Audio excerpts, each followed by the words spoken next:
जी नाजरीन, our news में खुश आमदीद कहते हैं। खबरों का रुख करते हैं डेरा गाजी खान की तरफ, जहां से हमारे रिपोर्टर मशकूर खान की रिपोर्ट के मुताबिक इस्तेकाम पाकिस्तान बैनुल मज़ाहिब व मसालिक हमआहंगी और क़याम अमन के लिए ज़िला कौंसल हाल में अवामी अमन बैठक का इनेकाद किया गया, जिसकी सदारत रुकन सूबाई असम्बली डॉक्टर शाहीना नजीब खोसा ने की।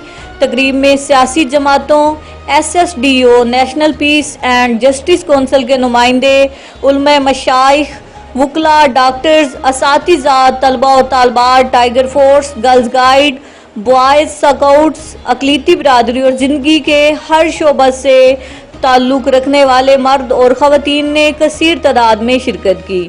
रुकन सूबाई असम्बली डॉक्टर शाहीना नजीब खोसा ने खिताब करते हुए कहा कि आज की तकरीब का मकसद मुल्क और कौम को अजीम तर बनाने के लिए अहद करना है।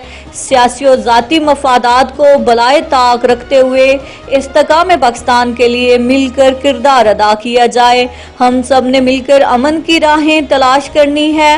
मुल्क इस वक्त नाजुक हालात और ख़तरात से गुजर रहा है। हम सबको कदम से कदम मिलाकर चलना होगा।